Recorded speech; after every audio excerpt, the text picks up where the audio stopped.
Meus irmãos e irmãs, que a graça do Senhor seja com todos vocês. Durante muito tempo eu tenho refletido e tenho pensado sobre o que está acontecendo no nosso país e tenho me angustiado.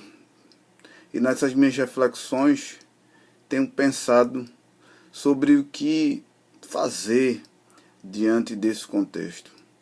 Aqueles que me conhecem sabem que eu tenho muita dificuldade de publicar em redes sociais, tenho muita prudência com o que eu escrevo, tenho muita prudência em me posicionar, principalmente no calor das emoções e principalmente nos momentos em que surgem notícias e fatos. Eu procuro ser cauteloso.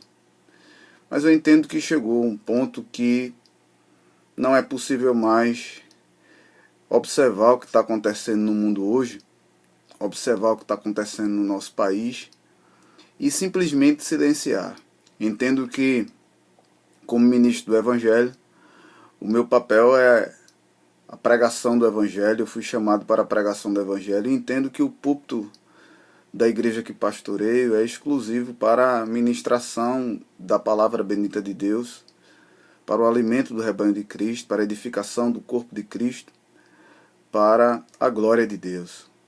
Mas como cidadão, como membro dessa sociedade brasileira, eu entendo que eu preciso cumprir o papel que a Escritura coloca diante de mim. E observando aqui o texto de Paulo, no capítulo 5 de Efésios, exatamente no versículo 8, ele menciona que os Efésios, mas não apenas os Efésios, todos nós éramos trevas, ou seja, todos nós estávamos debaixo do controle do pecado, estávamos debaixo do domínio do pecado, pertencíamos às trevas, que na Bíblia aqui aponta para o pecado. Porém agora nós somos luz no Senhor e devemos andar como filhos da luz. Devemos proceder como filhos da luz.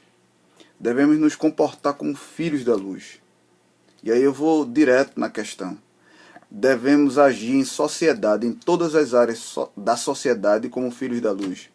Devemos trabalhar como filhos da luz. Devemos estudar como os filhos da luz. Devemos ser universitários como filhos da luz e devemos votar como filhos da luz.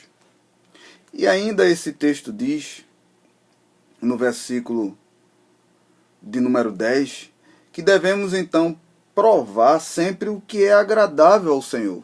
Ou seja, aquilo que é compatível com o Senhor, aquilo que está em harmonia com a lei de Deus. E qual é a consequência disso?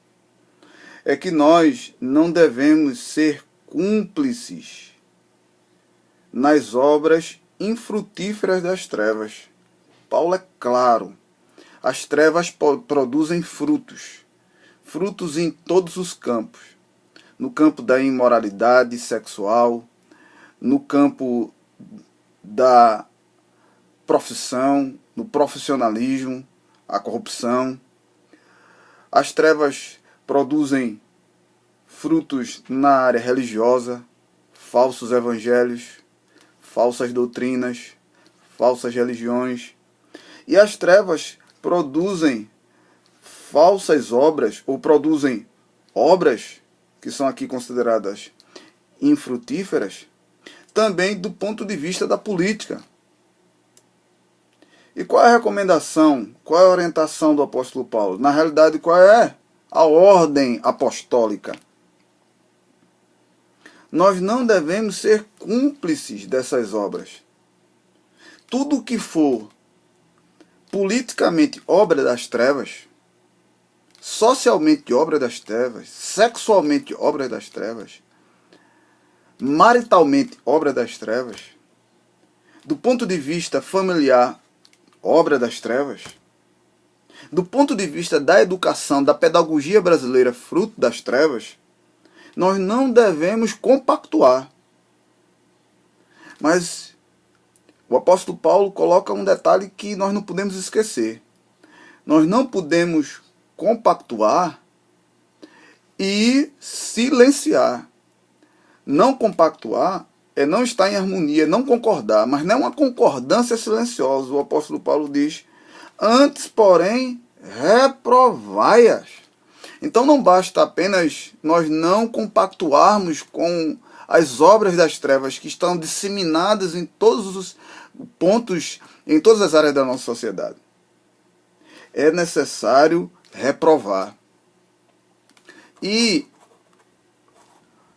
a palavra grega que o apóstolo Paulo utiliza aqui para reprovar significa confrontar, significa manifestar o erro, apontar o que está errado, repreender, refutar o que está errado.